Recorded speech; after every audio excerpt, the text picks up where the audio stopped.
ඇම්බිලිපිටිය තරින් මල්ලිට හදන Ryzen 7 5800X gaming PC එක.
MD Computers, Sri Lanka's #1 computer solutions. ඉතින් ඔන්න හැමෝටම වෙල්කම් කියලා පිළිගන්නවා. ඉතින් අදත් අපි ඉන්නේ හෝමගම MD Computers.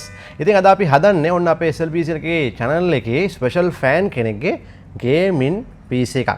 ඉතින් මේ අපේ fan නැත්නම් අපේ customer කෙනෙක් කතා කරොත් එහෙම එයා MD Computers එකට එන්නේ ඇම්බිලිපිටියේ ඉඳන්.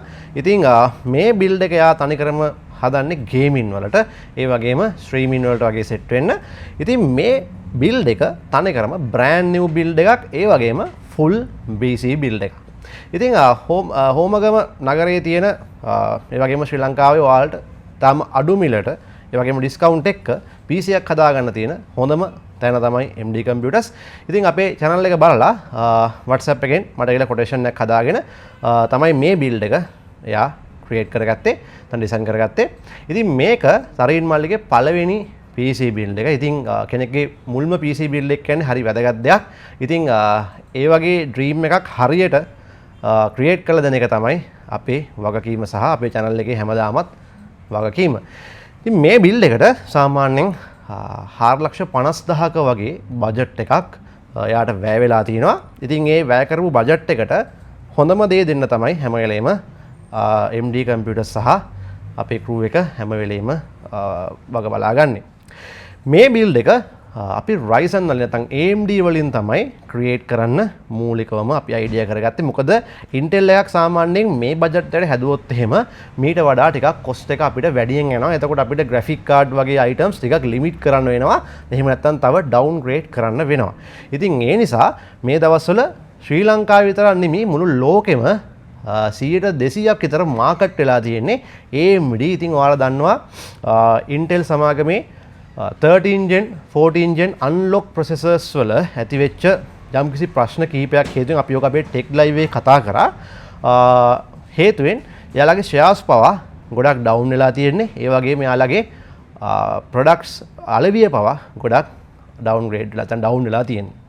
ඉතින් මේ හේතු කොටගෙන AMD processors කෙරෙහි තියෙන විශ්වාසය customers ලගේ ගොඩක් වැඩි වෙලා තියෙනවා. ඒ නිසා ලංකාව විතරක් නෙමෙයි මුළු ලෝකෙ පුරාම මේ AMD processors වල තියෙන ඉල්ලුම වැඩි වෙලා තියෙනවා. කොච්චර වැඩිලාද කියනවා සාමාන්‍යයෙන් ලංකාවේ ගොඩක් shops වල stocks හරිම අමාරුයි හොයාගන්න. සාමාන්‍යයෙන් අපේ stock කරනවත් MD ගේ stock කරනවත් සාමාන්‍යයෙන් processors 10ක් 20ක් ආව මේකේ සතිය ඇතුළත සති දෙකක් ඇතුළත ඒක ඉවර වෙනවා. එතකොට සමහරලාට waiting list එකකින් දෙනවා customer කෙනෙක්ට මේ build එක කරගන්න.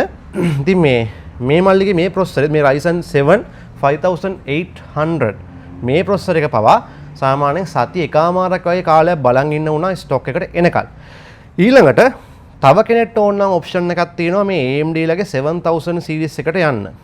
7000 series එකේ processors වල ඇත්තටම මිල සාපේක්ෂව සාමාන්‍ය ගානක තිබ්බත් AM5 socket එක support කරන motherboard වල මිල සාමාන්‍යයෙන් ටිකක් වැඩි.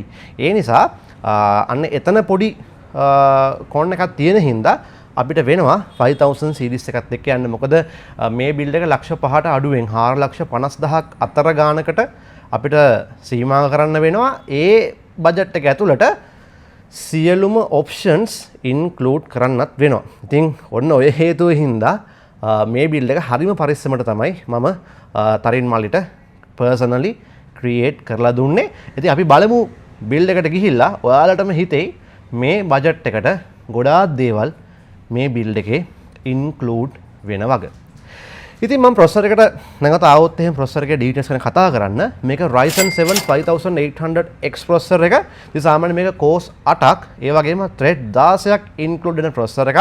ඒ වගේම 3.8 GHz normal speed එකක් වගේම මේක 4.7 දක්වා බූස්ට් කිරීමේ හැකියාවක් මේ ප්‍රොසෙසර් එකට දෙනවා. ඉතින් ඔයා දන්නවා මේක කොහොමත් AMD ලගේ ප්‍රොසෙසර්ස් අන්ලොක් ප්‍රොසෙසර්ස්. ඒ නිසා අමතර වෝල්ටේජ් එකක් කාගෙන වෙනම පවර් දීගෙන දඟලන්න ඕනේ නැහැ.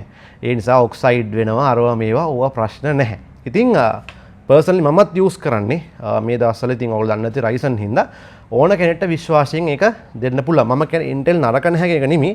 මේ දවස්වල Intel වල පොඩි ප්‍රශ්නයක් එනවා. එයාලගේ high range processor වල විතරයි මේ ප්‍රශ්නේ තියෙන්නේ. ගොඩක් කාලෙ ගත්තොත් එහෙම ඔය 14 gen එකේ 13 gen එකේ unlock processor වල විතරයි මේ ප්‍රශ්නේ තියෙන්නේ. ඒ හේතු කොටගෙන Ryzen ගැන AMD ගැන මේ දවස්වල ලොකු විශ්වාසයක් තියන්න පුළුවන්. ඉතින් මේකට සාමාන්‍ය CPU කූල් එකක් ඉන්ක්ලූඩ් වෙන්නේ නැහැ. අතන ගොත් එහෙම මේ ඒක ඉන්ක්ලූඩ් වෙලා වැඩකුත් නැහැ. මොකද මේ වගේ ප්‍රොසෙසරයක් කූල් කරන්නේ ස්ටොක් කූල් එකකට බෑ ගේමින් කරනකොට. ඒ නිසා මේ කූල් එක විදියට ඔන්න යූස් කරන මම පර්සනලි යූස් කරපු කූලරයක් මගේ i7 engine එකත් එක්ක පහුගිය කාලෙදී. ඒ තමයි Dark Flash Symphony TR360mm liquid cool එක. අපි මුලින්ම මේකට යූස් කරන්න හිතන් හිටියේ Antec brand එකේ 240mm liquid cool එකක්. නමුත් budget range එකත් එක්ක බැලුවාම අපිට තේරුණා dark flash එකත් එක්ක යන එක හොඳයි. මොකද ඒ price range එකට වඩා පොඩ්ඩක් විතර එහෙම වෙන price එකක් තමයි මේකේ තියෙන්නේ. අනික මේක 360mm liquid cool එකක්. එතකොට cooling එකත් හොඳටම තියෙනවා. ඉතින් කෙනෙක් අහන්න පුළුවන් මේකට මේ liquid coolම use කරන්න පුළුවන්ද කියලා. එහෙම ඒ කියන්නේ ඕනෙමද කියලා. එහෙම එක දෙයක් නැහැ. සාමාන්‍යයෙන් හොඳ brand එකකින් අපි ගත්තොත් Arma Garden, Cooler Master, Game Dias, එහෙම නැත්නම් Noctua වගේ CPU air cool එකක් වුණත් ඔයාලට use කර ගැනීමේ හැකියාව තියෙනවා. නමුත් වඩා හොඳයි liquid cool එකකට යන එක. ඉතින් Dark Flash brand එක මම personally recommend කරනවා. channel එකේ හිටපු කට්ටිය දන්නවා ඇති. අවුරුදු 2මාරක් වගේ මම use කරපු හොඳම brand එකක් Dark Flash කියන්නේ. ඊළඟට මේකේ motherboard එක විදිහට අපි use කරන්නේ Asus Prime B550M motherboard එක. ඉතින් මේකේ Wi-Fi include වෙන්නේ නැහැ. මොකද එයාට වෙනම connection හරහා Wi-Fi එක ගන්නවා. sorry internet connection එක ගන්නවා. ඉතින් ඒ නිසා Wi-Fi include වෙන motherboard එක එච්චර අවශ්‍යතාවයක් නැහැ. ඉතින් මේක RAM slot 4ක් use කරන්න පුළුවන්. ඉතින් M.2 facility එක තියෙන හින්දා සාමාන්‍යයෙන් හොඳ facilities ගොඩක් include වෙන motherboard එක අපි ඒක unbox එකේදීම ඔයාලට close captions වලින් බලා ගන්න පුළුවන්. ඉතින් මේක තමයි සාමාන්‍යයෙන් මේ build එකේ තියෙන basic දේවල්. ඉතින් ඔන්න වැදගත්ම දේවල් ටිකට තමයි අපි දැන් යන්නේ. ඉතින් මේකේ RAM විදිහට අපි use කරනවා. ඉතින් ඔයාලා දන්නේ නැති සාමාන්‍යයෙන් build 50ක් ඇදුවොත් ඔය 50කටම ලංකාව use වෙන්නේ Corsair. ඉතින් ඒකට හේතුවක් තියෙනවා. මොකද Corsair brand එකේ power supply අපි ගත්තොත් එහෙම RAM ඉතින් ඔන්න ඕවට ලොකු ඉල්ලුමක් තියෙනවා ලංකාවේ. ඒ වගේම සාමාන්‍යයෙන් warranty පවා මේවයි හොඳයි. ඒ වගේම සාමාන්‍යයෙන් ගොඩක් තියෙන විශ්වාසයක් තමයි warranty එකක් ඇත්තටම කිව්වොත් එන්නේ නැති තරම් Corsair කියන්නේ හොඳ brand එකක් වෙලා ඉවරයි. එයාලගේ build quality එක, product quality එක, sales quality එක, ඒ වගේම customer care අතින් ගොඩක් හොඳ brand එකක් මේ Corsair brand එක. ඉතින් මේකෙදි අපි use කරන්නේ 16GB DDR4 3200 MHz RAM දෙකක්. ඒ කියන්නේ totally 32GB වෙන්න අපි මේකෙදි RAM use කරනවා. මොකද තරින් මල්ලි මට කිව්ව බජට් එකට 16GB RAM include කරලා තේරුමක් නැහැ. මොකද මේ වගේ හොඳ performance PC build එකක් කරනකොට අඩුම ගානේ 32GB තියෙන්න ඕනේ. 64GB නම් වැඩක්ම නැහැ. overkill එකක්. මොකද gaming වලට කවදාවත් එච්චර ලොකු ප්‍රමාණයක් වැඩක්ම නැහැ. 32GB වගේ තියෙනවා නම් වඩා හොඳයි. මොකද මේ build එකේ graphic card එක පවා තව upgrade කරන්න පුළුවන්. සාමාන්‍යයෙන් 4060 Ti එකකට පවා ඉස්සරහට යන්න පුළුවන්. නැත්නම් ඔය 3070 ඔය වගේ කාඩ් එකකට පවා ඉස්සරහට move වෙන්න පුළුවන්. ඉතින් ඒ නිසා 32GB RAM මේකට අපි totally use කරනවා. ඔන්න අපි graphic card එක පැත්තට එන්න යන්නේ. ඉතින් මේකට අපි use කරන්නේ PNY brand එකේ RTX 4060 8GB කාඩ් එක. සාමාන්‍යයෙන් ඔයාලට යන්න පුළුවන් ඔප්ෂන්ස් ගොඩක් තියෙනවා මේ රේන්ජ් එක ඇතුලේ. Zotac use කරන්න පුළුවන්, MSI පුළුවන් 2X එක use කරන්න. එහෙම නැත්නම් ටිකක් තව බජට් වැඩි Asus වගේ බ්‍රෑන්ඩ් එකක් ඔයාලට use කරන්න පුළුවන්. නමුත් same 3 years warranty එකම මෙතනදී අපිට ලැබෙන නිසා අපි තීරණය කරා මේකට PNY බ්‍රෑන්ඩ් එකේ RTX 4060 8GB කාඩ් එක use කරනවා කියලා. ඉතින් මේ RTX 4060 එක අමුතුවෙන් කියන්න දෙයක් නැහැ. මම බිල් 3-4ක්ම ඔයාලට channel එකේ දාලා ඇති. අපි ගේම් ප්ලේ එකක් කරලා බලමු මේක කොහොමද perform කරන්න කියලා. ඉතින් සාමාන්‍යයෙන් ඔයාලා දන්නවා 3060 12GB කාඩ් එක. ඉතින් 3060 12GB කාඩ් එකට equal වෙන්න තමයි මේක හැදුවේ. ඉතින් මේක 4060 8GB. සාමාන්‍යයෙන් ඊට වඩා frames 10ක් වගේ ප්‍රමාණයක් games වලදී අපිට ගන්න පුළුවන්. ඒ වගේම editing වලට, video editing වලට ගොඩක් වෙලාවට හොඳ කාඩ් එකක් විදිහට මේක අපිට හඳුන්වන්න පුළුවන්. ඉතින් මේක එච්චර power එක ගන්න කාඩ් එකක් නෙමෙයි. power use කරන කාඩ් එකක් නෙමෙයි. ඒ නිසා අපිට මේකේ power supply එක විදිහට ලොකු option වලට යන්න උවමනාවක් නැහැ. ඉතින් මේකේ processor එකක් ඕන නම් තව එහාට යවන්න පුළුවන් අපිට. ඉතින් ඒත් මේකත් බාධාවක් වෙන්නේ නැහැ. ඒ කරත් කියන්නේ Ryzen 9 5000 series එකට අපිට යන්න පුළුවන්. නමුත් එතනදිත් මේ power supply එක හොඳටම ඇති. මොකද මම කලින් කිව්වා වගේ සාමාන්‍යයෙන් AMD processors power එක ගන්නවා දැන් ගොඩක් අඩුයි. ඉතින් සාමාන්‍ය Ryzen 9 7900X වගේ processor එකක් සාමාන්‍යයෙන් watt 125ක් ඊට අඩුවෙන් තමයි use කරන්නේ ගොඩක් වෙලාවට. ඉතින් ඒ නිසා හරිම suitable විදියට හරි ගැලපෙන කෙනෙක්ට ගැලපෙන විදියට build එකක් කරගන්න පුළුවන් AMD වලින් ටිකක් දැන් Intel වලට වඩා.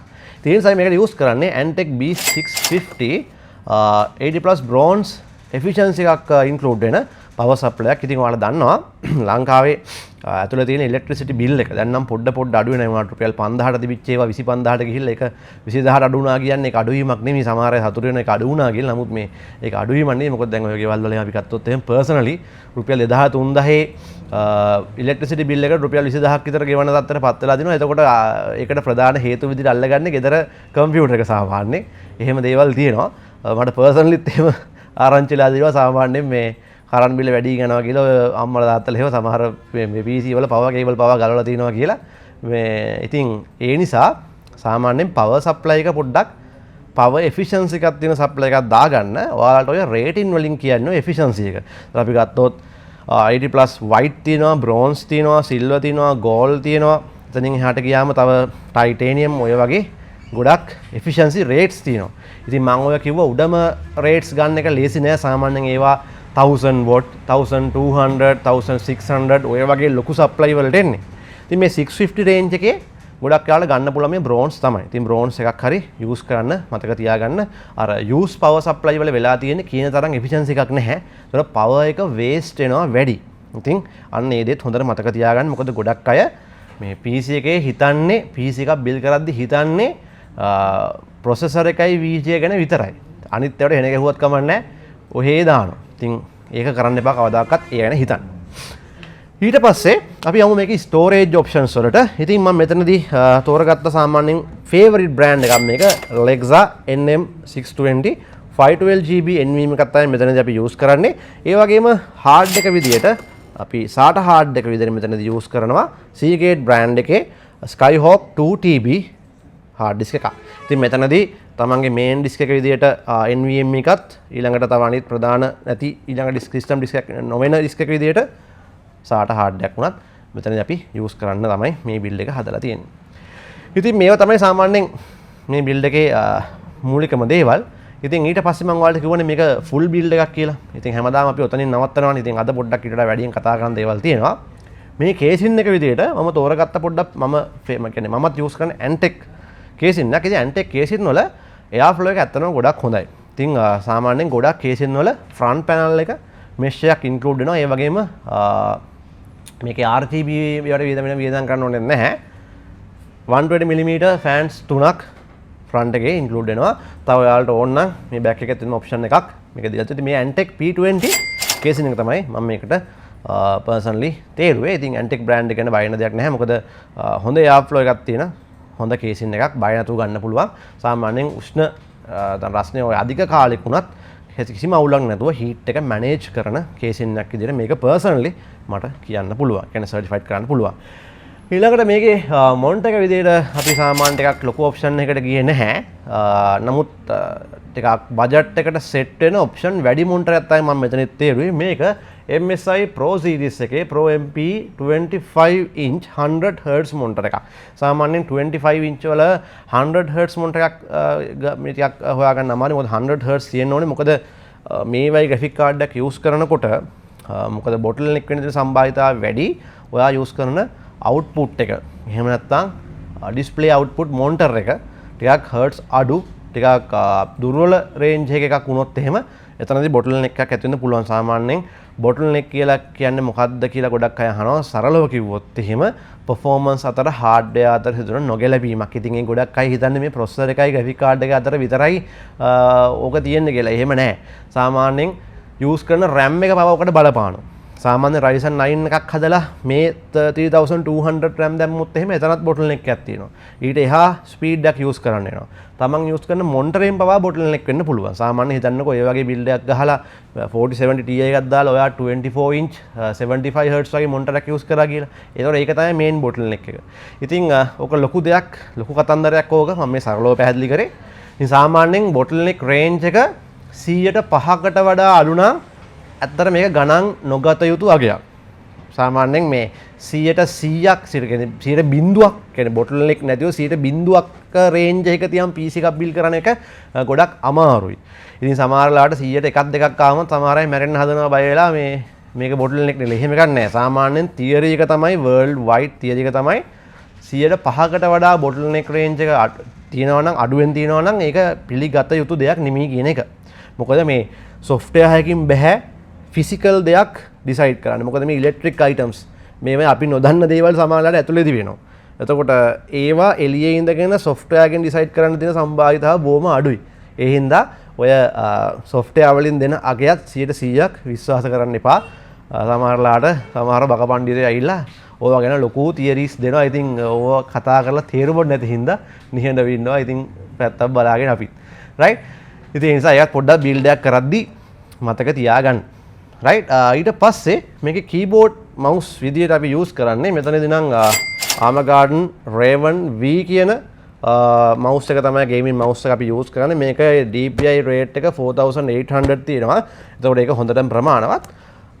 ඊළඟට මේකේ කීබෝඩ් අපි Arma Garden brand එකෙන්ම කීබෝඩ් එකක් ගන්න බැරි. නමුත් එතකොට බජට් එක පොඩ්ඩක් ඕවර් යනවා. ඉතින් ඒ නිසා මෙතන අපි JDL KL103 මෙන්න මේ කීබෝඩ් එක අපි මේකට යූස් කරනවා mouse and keyboard විදියට. ඉතින් මේක complete build එකක් අපි මේක create කරලා අපි game play video එකත් අරගෙන අපි තරින් මල්ලිගෙනුත් පොඩි දේවල් ටිකක් අහමු. right. එයාටම කියලාම game play එක කරවන්න ඕනේ. මොකද කෙනෙක්ගේ පළවෙනි PC build එක කියන්නේ ඒක හැමදාම මතක හිටින memory එකක් වෙන්න ඕනේ. සදාකාලික මතකයක්. right. එහෙනම් අපි බලමු creation එක.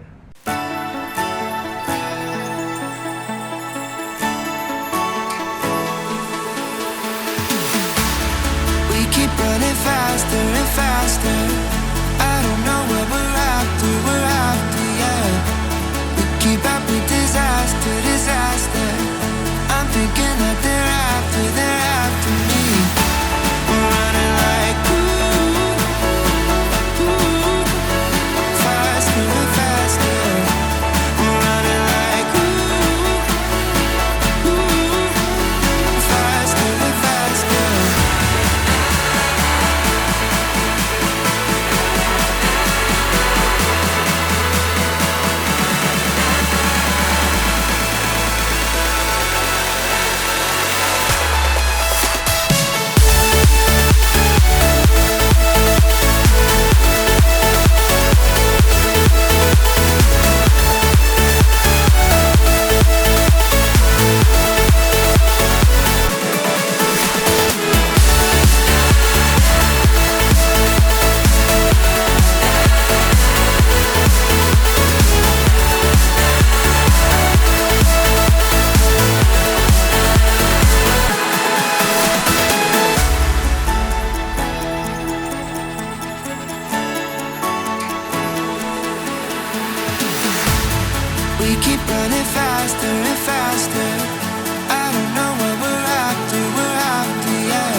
disaster. I don't know where we're after, yeah. We keep up with disaster, disaster. I'm thinking that they're after me. We're running like faster and faster. We're running like faster and faster.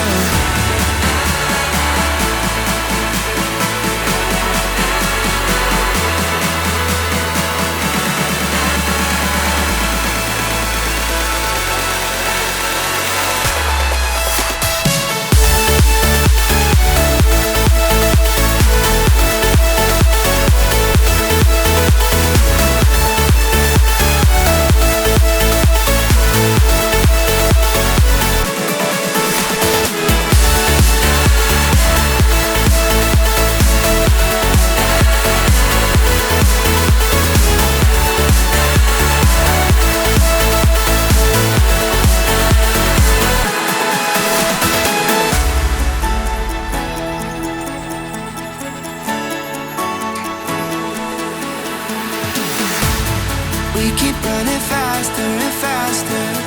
I don't know what we're after, yeah. We keep up with disaster, disaster. I'm thinking that they're after me. We're running like faster and faster. We're running like faster and faster.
We keep running faster and faster. I don't know where we're after, yeah. We keep up with disaster, disaster. I'm thinking that they're after me. We're running like faster and faster. We're running like faster and faster.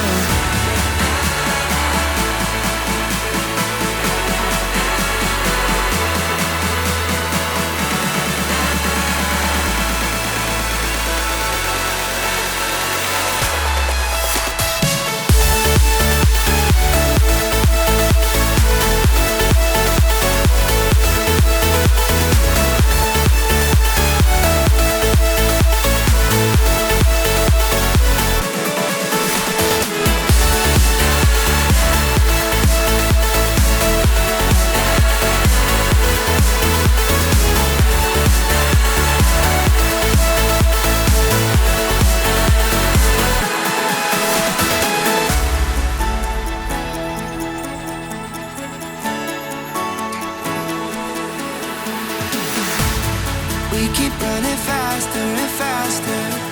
I don't know what we're after, yeah. We keep up with disaster, disaster. I'm thinking that they're after me. We're running like faster and faster. We're running like faster and faster.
Wait here until I finish them.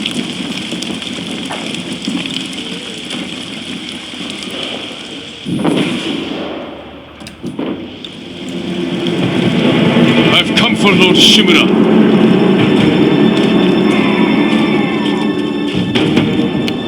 Gartin Salaklatwe.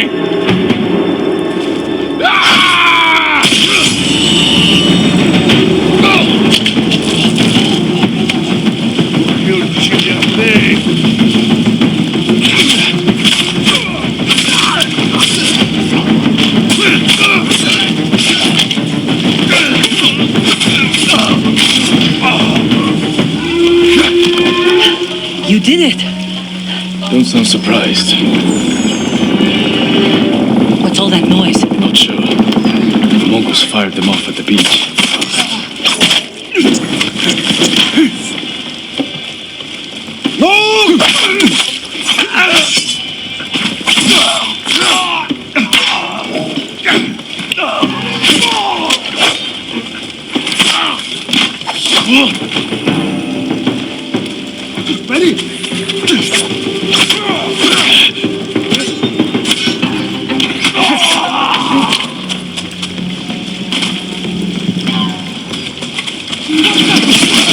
Keep moving! We can't retreat!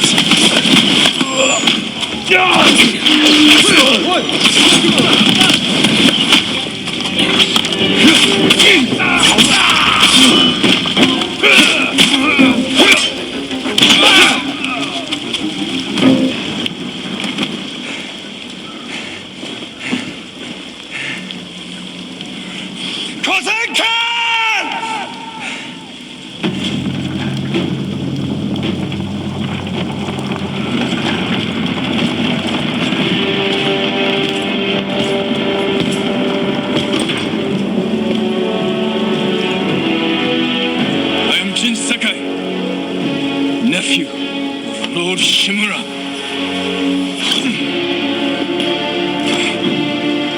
I have come to avenge his honor.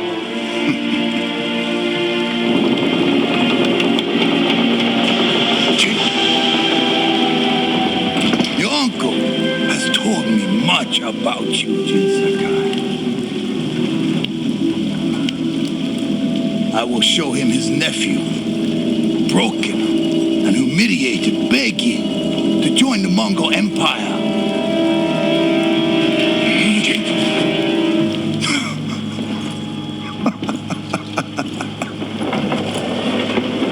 This is your time, Lord Sakai.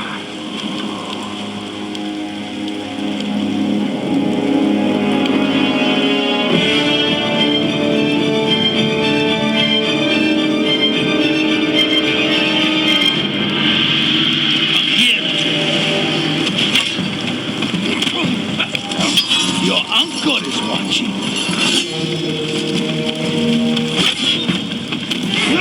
Submit, Lord Sakai. Slit his throat.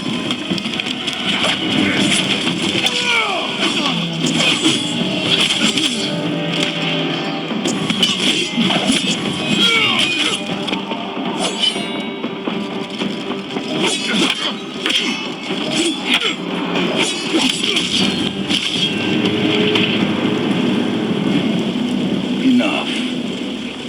Surrender. Show your uncle how easily he can bring peace to your home.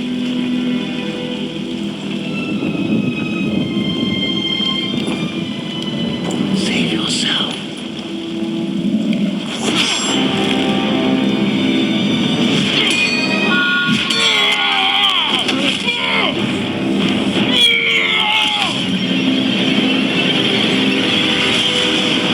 ඉතින් මේ තියෙන ඔන්න තරින් මල්ලිගේ PC build එක ඉතින් ටිකක් ලොකු කාලයක් ගියා අපිට මේක සෙම්බර් කරන්න තිබිච්චටත් එක්ක ඉතින් කොහොම හරි ඔන්න ගේම් ප්ලේ එකකුත් අරගෙන ඉතින් ඔන්න යාවත් පොඩි දෙයක් අහන්න ඔන්න දේවල් ටිකක් අහන්න මම මෙතනට ගෙන්න ගත්තා. ඉතින් මේකෙදි තනිකරම මෙයා මේක ඩිසයිනින් කෙනෙක් ගේමින් වලට තමයි බිල්ඩ් කරන්නේ. ඉතින් මේක මෙයාගේ පළවෙනි PC එක.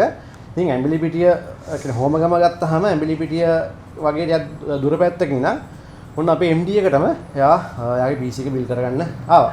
ඉතින් මම පොඩි වචන ටිකක් අහලා ඉක්මනට මෙහා පිටත් කරලා මම ගොඩක් දුර යන්නත් ඕනේ හින්දා. ඉතින් මල්ලි කොහොමද ඔයාගේ එක්ස්පීරියන්ස් එක? මේකෙන් ඔයා ගේමින් මත කරන්නේ නැත්නම් තව ලයිව් ස්ට්‍රීමින් වගේ දේවල් කරනවද? ඔයා ඉගෙන ගන්න පැත්තත් පොඩ්ඩක් නිකන් මේ පැත්තත් මොන පැත්තෙන් ස්ටඩි කරන්න කියලා පොඩ්ඩක් මේක බලන් ඉන්න ඇයට පොඩ්ඩක් අදගත් හින්දා කියන්න. මම ICT පැත්තෙන් ගොඩක් ස්ටඩි කරන්නේ. මම මේ PC එක හැදුවේ සාමාන්‍යයෙන් තාත්තනගේ අසයින්මන්ට් කරන්න කියලා. ඒ වුණත් ඉතින් ගේමින් වලට තමයි පාවිච්චි කරන්නේ. එච්චර තමයි මම. හැබැයි මේ සාරිමල්ගේ තාත්තට හොඳ අනුමත තියෙනවා. මොකද එයා දන්නවා මේක අනිවාර්යයෙන්ම අසයින්මන්ට් විතරක් නෙමෙයි ගේම් වලටම තමයි හදන්නේ කියලා. හැබැයි මේ තාත්තා හරි ෆිට් මෙයත් එක්ක. ඉතින් ඒ නිසා එයා ඉගෙන ගන්න හින්දා ස්ටඩීස් කරන හින්දා ඔයාට ඕන දෙයකට තාත්තා සපෝට් දෙනවනේ. සාමාන්‍යයෙන් මේ කියන්නේ දැන් ගෙදරදී උනත් ඔයාට බැලන්ස් එක වැඩ ටික කරන් ගන්න එහෙම අවුලක් නැහැ තාත්තා ඉන්නේ. අවුලක් නැහැ. ඒ කියන්නේ එහෙම තාත්තව ෆිට කරගෙන ඉන්නේ කොහොමද? ඒක පොඩ්ඩක් බලන්න හරි කියන්නේ කොහොමද? එහෙමයි. මොකද දැන් ගෙදරින් ගොඩක් අවුල්ලා ඉන්නවනේ PC එකක් හදනකොට පොඩ්ඩක් නිකන් කියන්න බෑ. ඒකට තාත්තා කොහොමද උත්තර ෆ්‍රෙන්ඩ්ලි උනේ? ඒක ඉතින් අර ගෙදර පරිසරය අනුව තමයි සාමාන්‍යයෙන් හොඳ වැඩ කරගෙන සාමාන්‍ය නාරක වැඩ නොකර ගොන් වැඩ නොකර ගෙදරට වෙලා ෂේප් එකේ ඉන්නවා නම් ඉතින් ඕන දෙයක් අම්මයි තාත්තයි කරනවා. ඒක ඉගෙන ගන්නවා. ඉගෙන ගන්නවා. ඉගෙන ගැනීම කරගෙන ෂේප් එකේ ගේම් ගහගෙන වැඩ ටික කරගෙන තමන්ගේ ටාගට් එක ඉගෙන නැත්නම් ගෙදරින් සපෝට් එක හම්බ වෙනවානේ. ඔව්. ඉතින් අන්න ඒක ගොඩක් වැදගත්. ඔය ගෙදරින් බයිනවා, ඔය ගොඩක් තහනම් කරනවා කියන අයට ඔන්න හේතුව මේකෙන් හොඳ ආර්ඩර්ස් එකක් ගන්න පුළුවන්. ඒ කියන්නේ තමන්ගේ එයිම් එක තමන්ගේ ටාගට් එකට යනවා නම් ගෙදරින් ඕන දෙයකට සපෝට් කරනවා. ඉතින් මල්ලි අවසාන වශයෙන් මම අහන්නේ දැන් ගොඩක් දුර ඒ වගේ නැඹිලි පිටිය වගේ පැත්තේ ඉඳන් එතකොට මම මේ කියන්නේ එහෙ කියන එක අර දුරයි කියලා නෙමෙයි. අර කොළඹත් එක්ක බල දුර හින්දා MD එකව තෝරගන්න හේතුව මොකද්ද? එතකොට මගේ channel එකේ ෆෑන් කෙනෙක් ඒක මුලින්ම මතක් කරන්න ඕනේ. අයියාගේ ඉස්සර ඉඳන් ගේම් ප්ලේස් බලනවා. ඊට පස්සේ ටික ටික PC එකක් බිල්ඩ් කරන්න ආසාවක් ආවා. මොකද ලැප් එකකට යන්න බෑ. ලැප් එක heat issues තියෙනවා අර ලැප් එකේ වැඩ කරේ මුලින්ම. ඔව් ලැප් එකේ කරන්න බෑ. ඊට පස්සේ ඉතින් ගේමින් PC එකක් හදන්න ආසාවක් ආවා. ඊට පස්සේ බල ඉද්දී අයියා මතක් වුණා. ඊට පස්සේ YouTube එකට ඇවිල්ලා අයියාගේ වීඩියෝස් ටිකක් බලලා ටික දවසක් ඉඳලා අයියට මැසේජ් එකක් දැම්මා මේ YouTube එකේ නම්බරේ හොයාගෙන. ඊට පස්සේ අයියට කියලා කොටේෂන් එකක් හදාගෙන ඉතින් මේ PC build එක කරන්න MD එකට ආවා. රයිට්. ඉතින් ඔයාලත් ඔයාගේ build එක මේ වගේම කරගන්න පුළුවන්. ඉතින් මේකෙන් ගොඩක් ලොකු දෙයක් ඔයා ගන්න නැති. ඔයාට ගන්න පුළුවන් නම් හොඳයි. ඉතින් ඔයාට මල්ලි ඔයාගේ වැඩ ටික කරගෙන යන්න කියලා මම සුබ ප්‍රාර්ථනා කරනවා. එහෙනම් ජය වේවා අපි තවත් මේ වගේම වීඩියෝකින් හමු වෙමු.